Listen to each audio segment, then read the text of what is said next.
tutok sa kaayuhan ug kamatuoran. Kredibilidad mao'y gibarugan. Ang bagong yugto ng ating himpilan, ang Sunshine Radio, ay SMNI Radio na.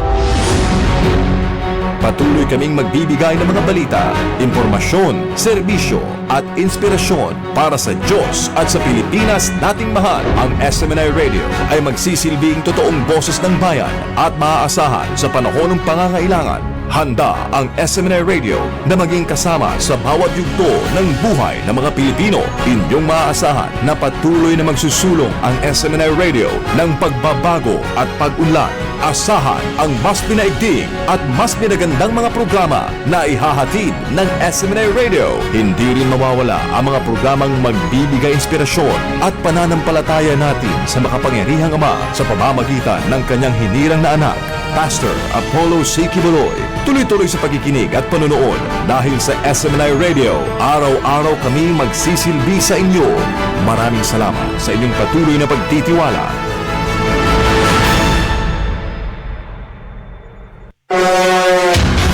Serbisyong kapartner ng bayan. Kapartner ng bayan. Ania ang tulamanong mupaila sa lain-laing ahensya, organisasyon, personalidad o individual nga andamugahin sa ilang serbisyong kapartner ng bayan.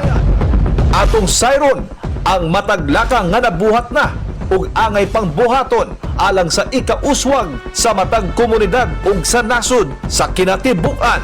Serbisyong kapartner ng bayan. Ania na ang atong kapartner nga makauban karon.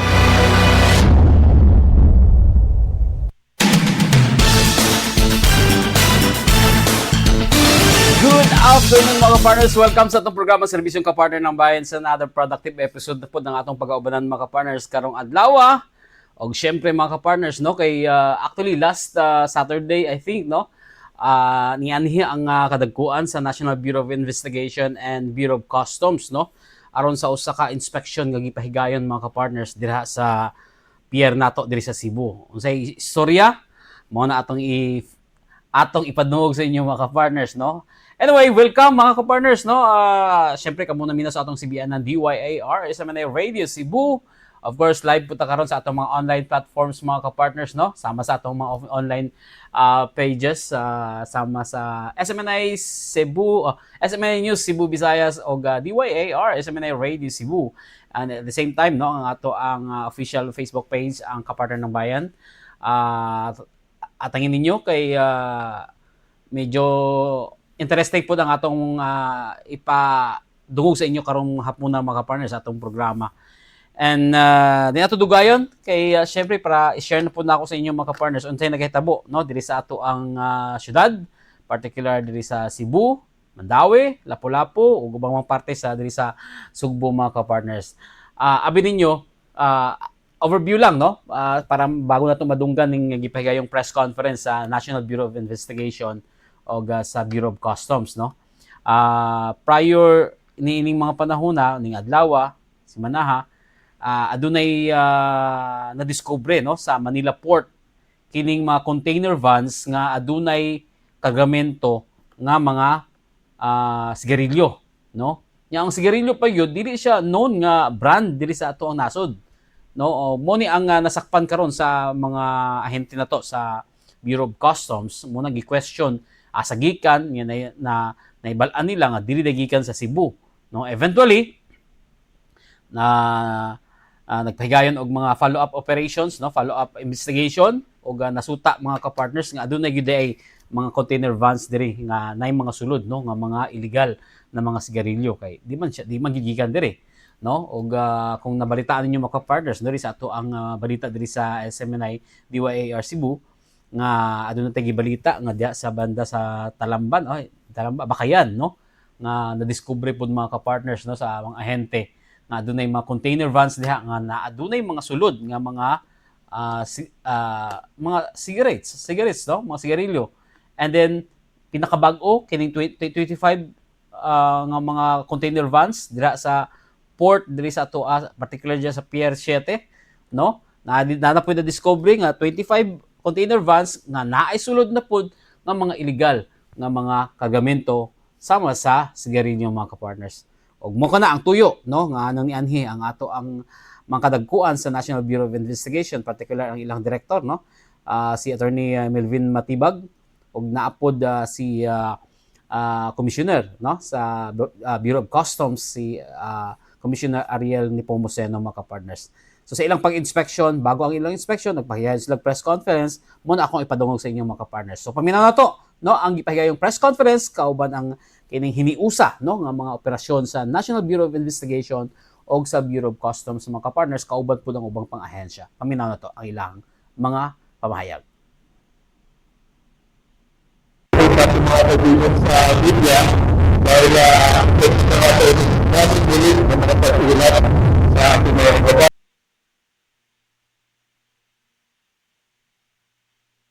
Ating international ports ngayon. Bakit ganyan ang nagiging strategy ng mga smugglers ngayon? Unang-una, napakahigpit ngayon ng Bureau of Customs sa ating mga international ports. Kaya kung makikita ninyo, sunod-sunod ang paghuli din natin doon sa mga local manufacturers na illegal.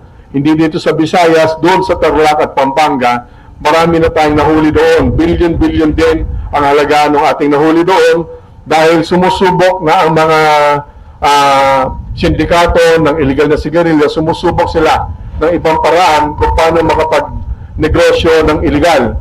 So, pangatlong pamamaraan itong high seas na smuggling at meron pa silang pang-apat, idinadaong nila doon sa tinatawag nating backdoor. Sa Basilan, Sulu, Tawi-Tawi area, Zamboanga, ipinapasok nila hindi sa international ports, kundi sa mga private wharves, yung hindi international ports. So, balit, pagtutulong-tulungan yan muli ng NBI, ng BOC, ng Armed Forces of the Philippines, especially the Philippine Navy, at ang PNP, kasama na rin ang Philippine Coast Guard. Maraming salamat. Good morning po. I'm Michelle from the Prima Newspaper. I would like to know po, di ba 56 lahat yun or 53? 56 lahat, containers. Ano pong, what do we intend to do with this illegal shipment? I-condemn ba to? Public auction? Or ano po, Commissioner? Sisirain ito. Sang-ayon sa batas, dapat ang mga ganitong kontrabando kasi ito, no?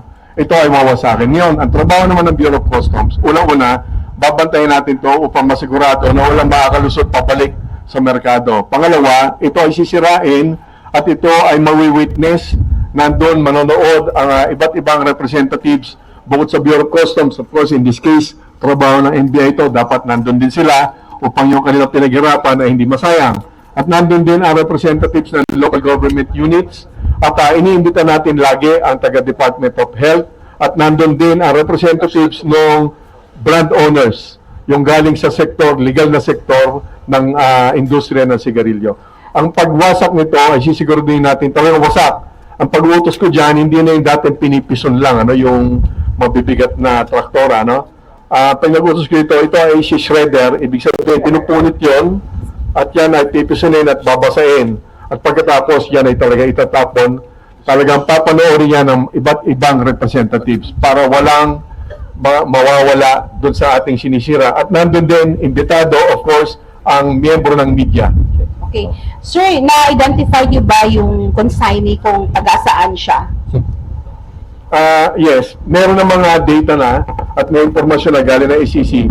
Yan yung lalaliman ng NBI kung bukod doon sa officially registered owners and officers, titingnan din ng NBI kung sino pa ang nasa likod. Hindi tayo titigil doon lang sa rehistrado o yung mga ordinaryong empleyado. Kasi madali palitan ng empleyado eh. Magtutuloy-tuloy ang negosyo niyan kapag hindi natin natumbok at napanagot yung talaga nasa likod, financiers, operators at protectors, hanapin natin yan. At tinitingnan din natin yung posibilidad na baka may local manufacturing dito sa probinsya. Sir, is there any time frame kailan matatapos yung investigation and kailan gagawin yung condemnation? Yung condemnation, kaya ba lang? Ganito, sa condemnation medyo process yun, no? Hindi lalampas ng 2 buwan. Within 2 months, obligado na tayong sirain yan. We will invite media at yan ang pag-utos ko dyan, naka-live stream yan. upang sigurado na transparent at hindi maaakusa ang Bureau of Customs na nakakalabas ulit ito sa merkado. Yes, sir. Yung filing of cases, kailan kaya? Sila. Yeah. Sino? Doon po sa proseso ng pagpapail ng kaso, i-breakdown natin, no? Kaya po natin na sundan dito, meron po dumating na mga container doon sa Manila, sa port of sa North Harbor ng Manila na nanggaling din po dito. Kaya po ginawa po ng atin pong mga ahente ng NBI, sinundan. Yun na po yung binabanggit ni Commissioner na identified po yung mga consignee nito, sinundan. Nung pumunta po kami rito, agad-agad, ilang araw lang po ang diferensya niyan, meron na kaagad nakuha na ilang containers na nag-positive. At hindi na po huminto ang ating mga ahente ng NBI araw-araw po. Hanggang ngayon, doon na po nakuha na mayroong 25 at doon sa isang area rito, 11, tapos 23 po sa Manila. 59 po pala, medyo mahina ako sa math, pasensya na po ha. So 59 yung total, doon po namin nasundan. At sinusundan po natin yung tao. Sa Maynila po, meron ng mga nakasuhan doon. Pero tama po yung sinasabi ni Commissioner, hindi po tayo hihinto doon sa mga driver lang o pahinante.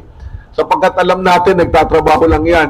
Meron pa po kaming ina-apply ng mga search warrant para po itong buong to, susuriin po natin. So it will take time. Pero wag ho sana kayong mainip, samahan nyo po kami sa paggulong ng hustisya na ito. At doon po namin makukuha kung sino talaga yung mga involved dito. Bigyan nyo rin po kami siguro at the same time na pinoprocess ang pag-destroy nitong mga illegal na kargamento na ito, ganun din po, panabay din po na makukuha natin yung mga tao na dapat kasuhan. At sisiguraduhin po namin, hindi po natin titingnan kung anong antas ng tao na yan, kung anong estado sa buhay, kung sino po yan. Ang importante po rito, no one is above the law. Pananagutin po natin. Kung nanonood man po yung mga may kinalaman dito, hinihimo ko na kung sana po kayong kumarap sa amin sapagkat baka mabawasan pa po yung parusa ninyo kung inyo pong ituturo at sasabihin kung sino may mga kinalaman. Ang sisiguraduhin ko lang po na ngayon ang NBI at ang Bureau of Customs, hindi po kami matutulog basta-basta isang araw na wala kaming na-accomplish para matapos po namin ito sa lalong mabilis na panahon. Well, eto po mismo, dito mismo mag-iimbestiga tayo po. Dahil dito po nanggaling sa port na ito at dito rin po nakuha. So malinaw na po yan, atin pong iimbestigahan. At again, nagsisiguraduhin ko lang po, hindi natin titingnan kung ano ang estado at katayuan sa buhay, kung ano mang posisyon, kung kailangan po managot, pananagutin po natin. Director John Kim Bote po from GMA Super Radio DYWS. Director, gano'n na po ba ito kalalim yung pinag-uusapan natin? May mga involved na po ba na mga higher officials, director sa government o at saka hanggang kailan to nagsimula? Yung kalakaran. Yung sa government officials o kung sino man personally, wala po tayo tutubok. Ang kagandahan lang po, merong garantiya ito pong ating Commissioner Aurelio Pomoceno na ang mismong mga empleyado ng Bureau of Customs ay binubuksan niya rin kung sino kailangan iimbestigahan. At katunayan, ipinasa po ngayon sa akin, ito na po yung search warrant. So magtatrabaho, after po nito, magtatrabaho na ulit yung ating mga ahente sa tulong po ng mga taga Bureau of Customs. At nakita nyo naman po ang agarang action din ng BOC. Bago na po ngayon yung kolektor kagad dito. Tama po ba, Commissioner? Hindi naman po natin sinasabi na siya ay may kinalaman dito. Pero ang ibig sabihin po nito ay handa pong umaksyon kagad ang Bureau of Customs at makipagtulungan po sa law enforcement tulad ng NBI para masawata at matigil na po itong matagal na practice nito na illegal na pagninegosyo po. Yung ganito, something to research on. Malaking katanungan kung nasa na ngayon yung kabuuan ng pakikipaglaban natin sa illegal na negosyo ng sigarilyo. Kasi hindi na smuggling. Smuggling kasi pinapasok from outside, papasok sa Pilipinas. Meron na rin illegal manufacturers, di ba? Ngayon, galing na rin mismo sa industriya, private sector ng sigarilyo na umaangat na yung kanilang market share na tinatawag. Ibig sabihin, nararamdaman na natin yung improvement, lumalaki na yung negosyo ng mga legal na mga kumpanya na nagtitinda, nagdidistribute, nagmamanufacture ng sigarilyo. Nababawasan na yung market share ng illegal. Subalit hindi tayo titigil dyan. Dire-diretso pa rin tayo hanggang mawala yung illegal na portion ng buong industriya ng sigarilyo. Nasa private sector kung ano yung eksaktong market share improvement nila. We will also report that to the media. Just recently, ang Philippine National Police and nag-raid po sa isang economic zone company sa Lapu-Lapu City. Anong relasyon po nito na tobacco manufacturing po sa economic zone company? Ang maganda naman po kasi yan, malinaw kasi yung direktiba ni Pangulong Bongbong. Ang agricultural sector, pangunahing sektor yan na dapat natin talagang bigyan ng proteksyon. Dahil madaling masira yung kanilang hanap buhay kapag dire-diretso ang illegal na agricultural smuggling or manufacturing. Kaya tulong lahat ng mga ahensya, lalong-lalo na again, ang enforcement units at investigation units, kagaya ng PNP at NBI. Kanya-kanyang inisyatiba ngayon sa buong bansa, tinitingnan na natin kung ano pa ang pwede nating maiambag sa kabuuan ng pakikipaglaban nating lahat dito sa illegal. Dapat nga mismo mga LGUs, tulungan din tayo dahil alam din nila sa kanilang mga lugar. Kung meron silang nararamdaman dyan, nakikita na mukhang hindi tama sa nila. At ang garantiya natin ngayon, ang NBI, ang BOC at iba pang mga ahensya ng pamahalaan, hindi tayo mangingimi, hindi tayo magdadalang isip na talagang tugisin kagad sila. Nakita nyo naman, kaliwat kanan yung ating mga nahuhuli ngayon sa buong bansa. Commissioner, ganito po. Ang tanong ko, we were able to identify Tandia Cargo. Sakto po ba yun? As the shipper. What about the consignee, sir? Dahil mahirap naman na nakalagay rito sa Gotong War. Tapos wala pong consignee. We were able to identify also the consignee, Commissioner. Hindi po masano. Meron na rin, lalaliman lang na India, meron na shippers, yung shipper mismo, pareho. Yung shipper ng mga sunod-sunod na pagkakahuli, iisa yon at iisa rin yung consignee. Lalaliman nila yung investigation doon. At pananagutin natin, mamumuno sa investigation ng NBI, pananagutin natin kung sino talaga nasa likod. Meron na tayong mga tinatawag na persons of interest. So, ibig sabihin po, marami po ito. Opo.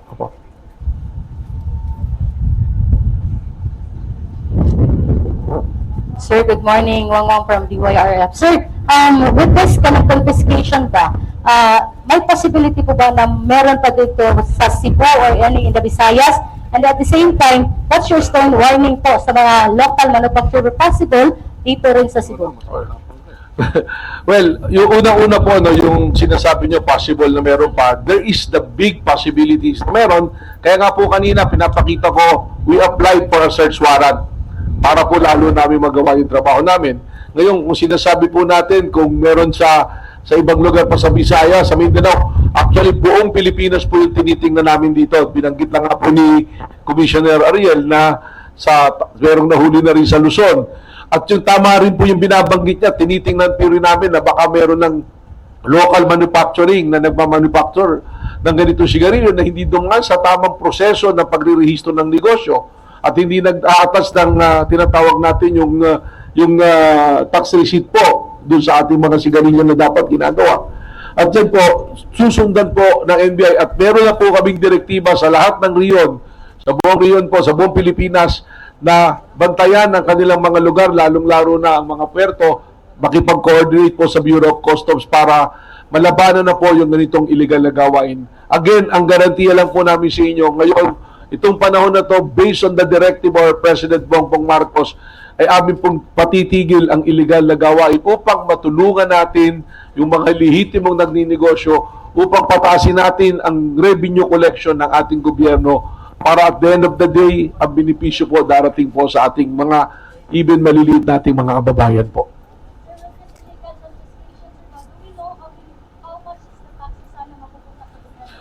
Hindi ho ako magaling sa math, pero sabi nga ni Commissioner, more than 3 billion to na goods.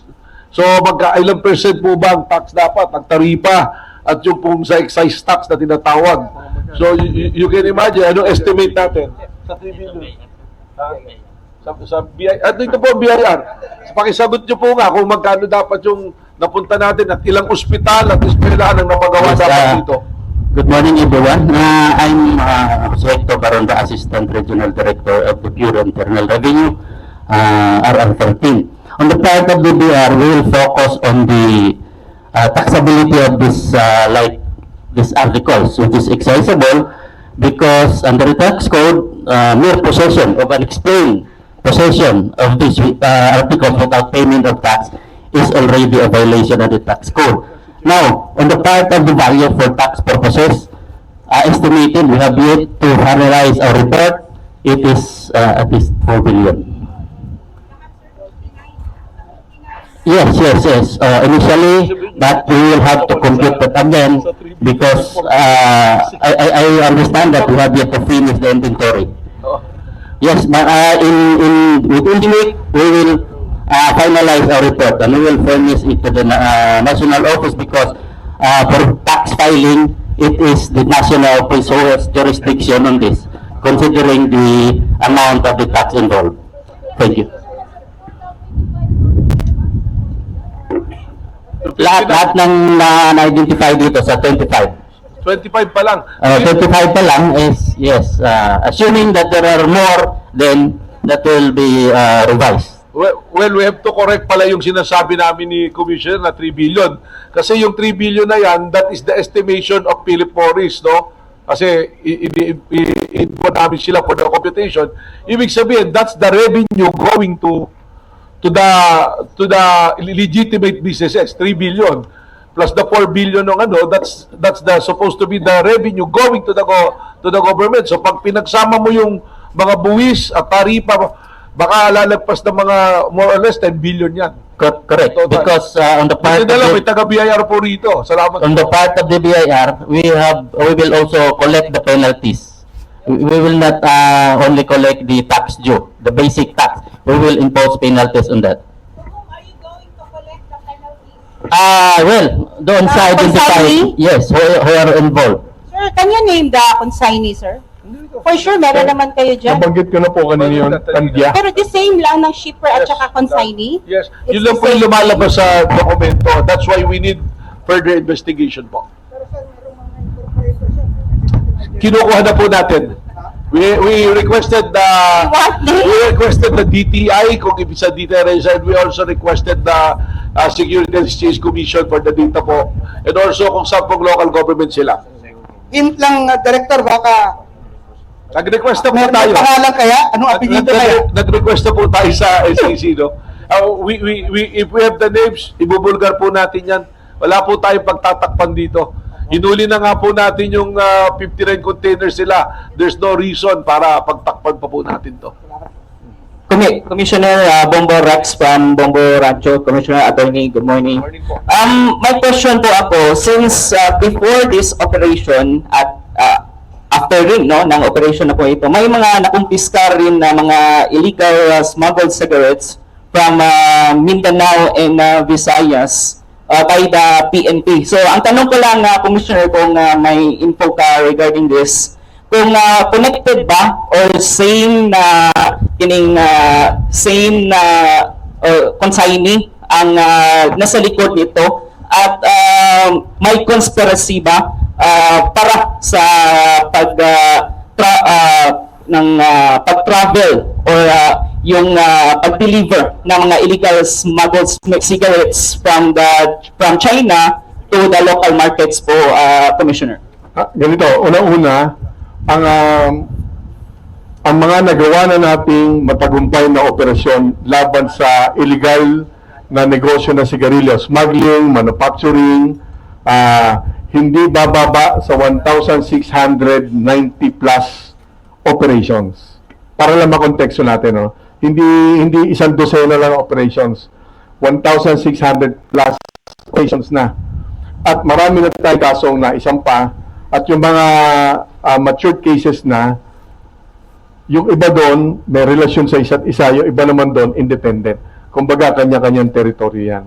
Ang maganda lang, yung dating namumuno ng Department of Justice ngayon, Ombudsman Boyeng Remulla, gumawa siya ng standard o panuntunan, yung tinatawag nating certainty of conviction.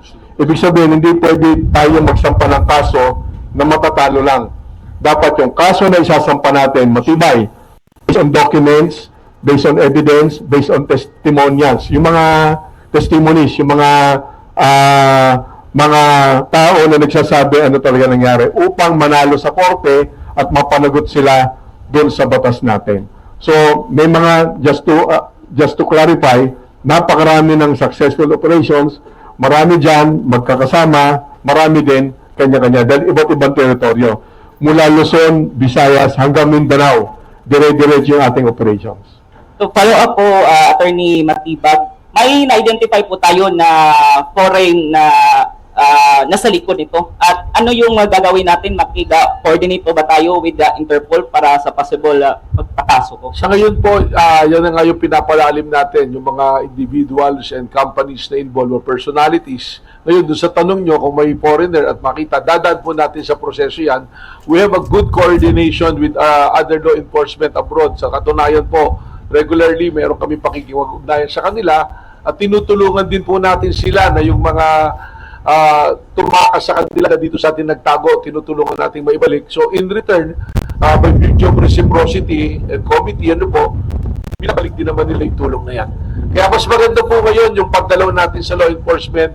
And I want to assure the public na yung coordination po ng iba't ibang ahensya ngayon na siyang gusto ng ating Pangulo, ayun po yung nangyayari, kaya po may mga matagumpay na gawain po na katulad dito. Sir, good morning po. Mars Mosqueda of Business News Asia. Na-identify po natin yung shipper at yung consignee. Ano po ba ang background nila, sir? Meron po ba silang legit business? Ano pong industry nila? At number 2, based on our investigation, sangkot na po ba sila sa may mga issues na po ba sa past? Thank you po. I will pass it to the agent in charge para siya yung si Attorney Oran, siya yung pinakang agent in charge namin para mas diretso na yung sagot sa operations. Hello, good morning po. I'm Attorney Oran po ng NBI. May in-depth pa po kaming investigation with respect to the pag-identify ng mga subject namin or persons of interest. Mayroon na po kaming mga corresponding letters sa SEC para makuha po yung mga details ng corporation nila kasama yung mga incorporators. Meron po kaming mga letters para po sa DTI po para sa mga business permits. So sa ngayon po ongoing pa po yung identification namin ng mga identities nila, sir. Pero meron po ba sa kanila, sir, na meron ng issues in the past based on NBI records? As of now po kasi hindi pa po kami umabot doon.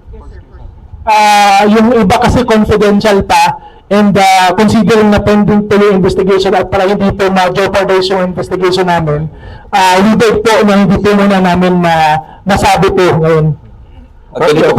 Linawin ko lang para madagdagan. Para ma-contextualize, itong consignee na to sa records ng BOC, ngayon pa lang to nagkaroon ng ganitong operation. So, balit hindi ibig sabihin nito, yung mga may-ari o nasa likod, ngayon pa lang nag-operate. Yung kumpanya mismo, yung pangalan na Tandia, ngayon pa lang. Again, hindi ibig sabihin, yung mga nasa likod, ngayon pa lang nag-operate. Yung mismo kumpanya na yan, ngayon pa lang. On record. I'm sorry. Importer. Opo. Maganda naman, ngayon pala sila sumubok, nahuli na. Diba? So, balit, again, kung meron mga nasa likod pa nito, yun ang magiging hahabulin ng NBI. Mahuhuli po natin yan. Confident po tayo dyan. At Commissioner, follow up lang po. Kasi po, as per reports, quoting the office of Head Agent Jerome Hernandez, hindi lang po NDI, ani po, if I may read this, these were declared under Ryan Surplus, DLA Agripit Supplies, Astana Hardware and Construction Supplies, Santo Niño Home Equipment, Zion Marine Product and Supplies, and yung po, Tandea. Can we have a comment from Head Agent Jerome Hernandez kung ano po basis na lumabas po ang pangalan ng 5 other alleged shippers of the shipping po? Thank you po. Sir, these were the records that we got from Gotong, but we are still conducting a confidential investigation with this office. Yung Tandia kasi positively identified na sa kanila yun. But those you mentioned, they are still subject of investigation. And in fact, para lang ma-contextualize, ito mismong sagotong they're under investigation. Itong private part, just to let you know. Kaya that's why we have a search warrant na in-apply natin. That's why I'm saying, hindi natin tinitingnan kung anong estado o posisyon ng tao o ng organisasyon. Ang importante rito, no one is above the law. Kung sinong dapat managot, pananagutin po natin yan. Linawin ko lang, kasi syempre magkakaroon pa kami ng maraming meetings, tuloy-tuloy naman kami. Yung mga nabanggit nyo po, but I have to validate. Kasi, again, we had 1,096 successful operations. Sabi ako dyan, yan yung mga nahuli sa Surigao. Kasi buong Pilipinas operations natin, itong pinag-usapan natin yan yung 50 plus containers ng Tandia, yan po yun dito. Yung mga nabanggit nyo, but I will double check. Familiar po yan. Pero yan yung nasa Mindanao area na mga nahuli po natin. And then just a follow-up, Commissioner, saan po nakabase itong Tandia? Meron na ba info to? Kunin ko po para sigurado. And good morning po, Attorney Manila. and Commissioner. Oo, ang registration na official base sila Manila. Based on their documents. Based on the Department of Trade and Industry documents or records, Manila yung kanilang registered home office. Ayun, medyo... Yun yung pong kinukuha natin sa Security and Exchange Commission po. Pero sa DTI yata, may nakalagay sa DTI nila na June 6, 2022. Well, kasama na po dito, liwanagin na rin natin, kasama na rin, we don't want to give the details doon sa investigation natin, pero kasama na rin kasi rito talaga doon sa build-up. Dahil ang nakikita natin, matagal ng gawain At alam naman natin lahat yan. So kasama na doon sa build-up natin na yan, yung pagtahita talaga nito. Kaya nagiging mahirap at maraming pangalan lumulutang kasi kumbaga yan yung mga group of persons of interest, so to speak. Kung sino yung mga nandyan.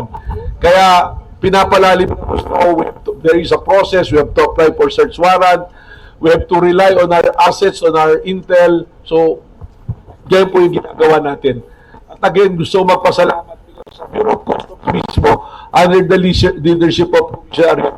Binuksan niya po Nagkaroon kami ng malinaw na ugnayan. At isa po ang aming direksyon na parehas ng direksyon namin based on the guidance ni Presidente. We have to make a stop sa mga ganitong illegal activities. Ang sabi po sa akin ng mga investigating, sabi nga, panabay dun sa process for the distraction, mga 2 buwan po. At pag-alis nga natin, pagtapos natin mag-usap, magtatrabaho na ulit sila para enforce po yung mga search warrant na ibinigay ng korte. Attorney, good morning po, Attorney at Commissioner. Sa dami po ng mga sabat dito ng mga smuggled cigarettes, makukonsider po ba natin na yung Cebu is parang bagsakan ng mga smuggled cigarettes, especially na may shipment rin papuntang Manila na dito rin galing sa Cebu po? Dito po sa Cebu bumagsak. So, marami po yun, 59 containers. Yun na po sa investigahan natin. But hindi lamang po sa nating bantayan ng Bureau of Customs. Kasama po ang National Bureau of Investigation, ang Philippine Coast Guard, pati yung High Seas Northwest, the Philippine Navy. So it's an interagency cooperation and collaboration to address these illegal activities. In relation to that, good morning, Commissioner and Attorney Nico from GMA. Just a question lang po, kung hindi ito na-intercept, Director, saan sana dadalhin itong mga smuggled cigarettes? Saan market ito, Director? For Cebu lang ba or other provinces? Lumalabas doon sa unang nahuli natin na 23 containers, 24 yun, yung isa nakalabas. Sa Manila dinala, ibig sabihin, that is for distribution sa Luzon. So ito ngayon, hindi pa natin alam yung direction kung saan dadalhin, so we cannot second guess. And siguro, pag pinalalim yung investigasyon, baka yung ibang container na naiwan, may distribution din dito sa Visayas.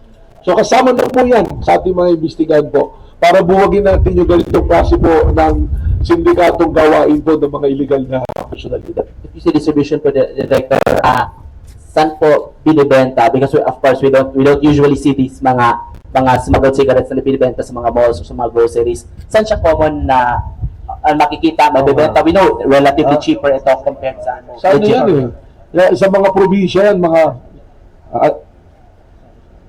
sa stores yan na ganun ang market yan pag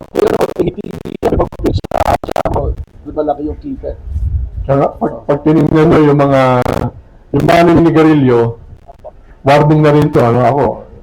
Hindi rin ako naninigarilyo. Alam mo, ito makikita yung depense, di ba? Subalit doon sa mga, siyempre trabaho namin yan, nakikita natin, pag kinumpara nyo, halimbawa, yung warning tungkol sa health hazards, kadalasan wala. Kung meron man, malabo. At karamihan, ito mahirap na makita, yung stamp ng BAR, malaki pagkakaiba. Kaya lang, siyempre, pag ordinaryo ang bibili, hindi mo rin naman alam yun. Mura sa mura. Yun nga ang malaking pagsubok sa atin dito, no? Pagdating dun saan nila nabibili to, unfortunately, ang biktima rin nito, yung mga kababayan natin na bumibili sa sari-sari store, di ba? Kasi yung mga nagtitinda naman sa sari-sari store, naghahanap sila ng mas mura na paninda para makakuha rin sila ng mas mabilis yung paninda nila at marenta nila ng mas mababa. Kaya cycle ito Kaya ang ating strategy, kung saan ang simula, dapat matigil natin ito na ma-recruit natin kagad the source.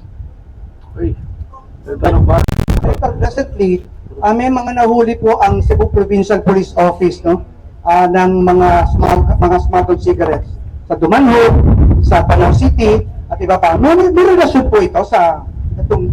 Hindi po natin ma-pinpoint yan, but we will make a coordination with the Philippine National Police Force to establish po meron po. May buntag, Ian Navarro from CCTN Channel 47. Bukod sa binibenta na lang kung saan yung mga smuggled cigarettes, so may tendency po ba na nire-repack yung mga ganung mga sigarilyo para may benta either sa mga tago-tago mga tindahan o di kaya sa online shopping po sa Nakapakete na siya. Pakete na Actually, pag tinignan mo ngayon, maganda yung packaging talaga nila. Tapos they're using a brand, nung tinrace namin, mayroong brand sa Germany, mayroong mga European na gano'n ginagamit nila. So we'll also coordinate to sa owner ng brands if they're willing to, pag nakakuha na namin yung mga tao, willing sila na habulin din sila for violation of that. Ibang kaso pa yun. Linawin ulit natin yung mga gumagawa ng illegal na manufacturing, yung gumagawa na sila ng sigarilyo, yun yung nagre-repack pa sila. Yun. Isang paraan yun. Dahil nga, again, hindi sila nagbubota sa sarili ako ang BOC, napakahigpit ng BOC nito nakaraang mga buwan, Kaya ang strategiya ng mga gustong ng illegal na negosyo ng sigarilyo, mag-local manufacture.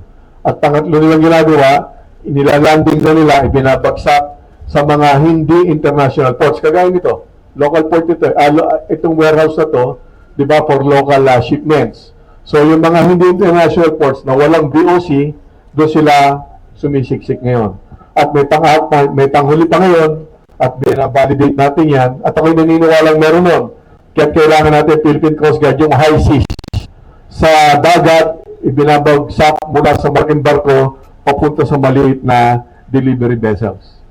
Sir, just a follow-up lang po. So yung 1,000 plus operation, the successful operation, this year lang po yun? Or at saka, this year lang ba yun? Or at saka, ilan na po ang may cases at may Simula po yun nung nanungkulan po ako na commissioner po. Nanungkulan ako, nag-isang taon na ako, July 1 ako nanungkulan last year, at ito yung mga nagawa namin trabaho upang again, masunod yung utos sa amin ni Pangulong Bongbong Marcos na i-prioritize yung anti-agricultural smuggling operations. Ang sigarilyo kasama yan sa agrikultura.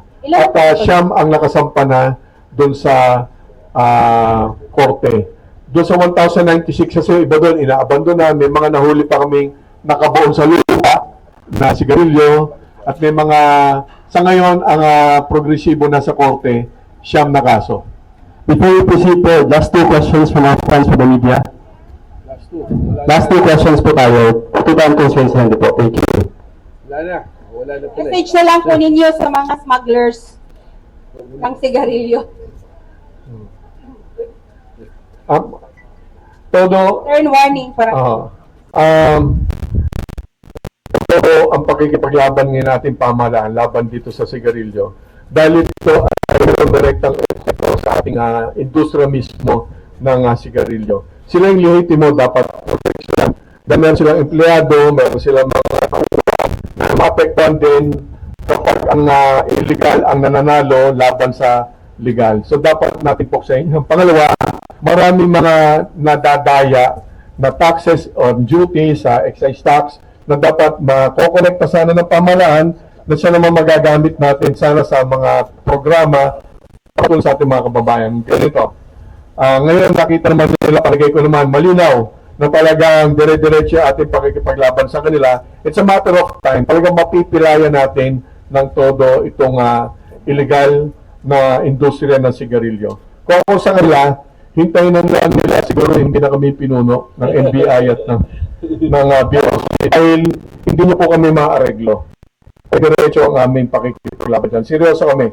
At ang nagkakaibigan kami at hindi kami nagtatansyahan. Pag may trabaho, hindi kami nagtatansyahan. Ang tiwala ay buo. Kasama na ang Armed Forces of the Philippines. Yun nga lang, mag-retire na si General Browner.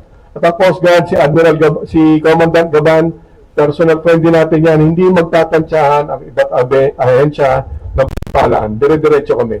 Gera to, labanan ito. Sa palagay ko, hindi sila maaaring manalo laban sa determinadong pamahalaan na nandun sa pakikipaglaban sa kanila. Ang mensahe ko naman bilang sa law enforcement, gaya ng sinabi ko na no one is above the law. Hindi po namin titingnan kung anong estado o posisyon sa buhay ng sino mang may kinalaman na gumagawa ng illegal. Sisiguraduhin namin mananagot sa batas. At hindi lamang po kampanya laban sa smuggling ng illegal na sigarilyo, kundi lahat po ng illegal na gawain. Lalong-lalo na po sa mga puerto na natin na papasok dito, magpapasok ng mga illegal na kargamento, ay amin pong pagtutulungan ng BOC na sawatain ito at patigilin po. Kaya po sa inyong lahat na nandito, maraming salamat po. At tulungan niyo po kami dito po sa aming ginagawang laban para po sa mga illegal na gawain, sapagkat ito po isang kabubuti naman ng ating bayan po. Maraming salamat po sa inyo. Mabuhay po kayo. Last na lang po, sir. What is that search warrant for? Ito po, yung mga kailangan pang tingnan at may lumabol ka pa ha. May na-identify pong additional 25 container po na titingnan po. Bubuksan now. Kayo bubuksan. Right now. Alright. Kaya po, importante ito para sa criminal cases. Ito po yung gagamitin natin. Okay, so without offense,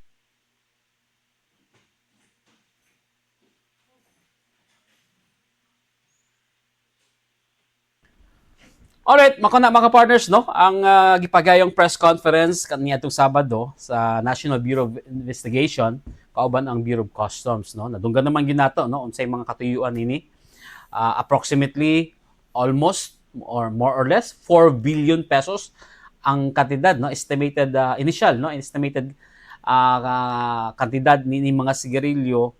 I think a total of 59 container vans with the same consignee, the same nga mga shippers kung asa ipadala ug kining 59 container vans nagka-kantidad nig almost more or less 4 billion pesos base sa pamahayag no ni NBI Director Matibag mga ka-partners. Ug adunay warning ang ato ang Bureau of Customs sa mga na involved ni ani, no, nanambigit ni ining maong kalihukan illegal na smuggling naman yun no, ng mga illegal na mga sigarilyo mga ka-partners. So warning ni sa mga smuggler na adunay gyud kabutangan, no, maayo na lang na prevent ni and hopefully no dili lang kani. As we all know, daghan pa kaayo, no, mga balita nga adunay mga smuggled goods gyud nga nagasulod sa ato ang nasod nga dili makontrol, no. Ug as of now takabalo no kung daghan pa gyud kini na dili lang mga sigarilyo ug uban pa mga ka-partners. So hopefully no warning kini sa atong tanan labi na sa mga negosyante involved niini ug syempre padayon ang investigasyon sa NBI sa Bureau of Customs, no, sa culprit kung kisa gyud ang nagapaluyo niini ng mga negosyante, nagapaluyo niini ng mga illegal na mga illegal na kalihukan, mga personalidad niini mga partners. Sa as of now, padayon pa ang investigation mga partners. So, that's it, no? Salamat kayo sa inyong pag-uban sa atong programang Serbisyo Kapartner ng Bayan. And I do hope, no, na tayo nakutlo nga mga pagtulon ay pag-share nako no sa inyo nga press conference ng ipahayan sa National Bureau of Investigation o kauban ko ni ang Bureau of Customs mga kapartner. Salamat tayo og dinhi tapos atong programang Serbisyo Kapartner ng Bayan. Kinihigala kapartner Jim Regiosa, kauban sa technical side si kapartner Philip Lacerna, sa atong station managers Ma'am Eileen o sa kinibuang family sa Sunshine Media Network International. Ang Diyos, panalangin ka na tatanan.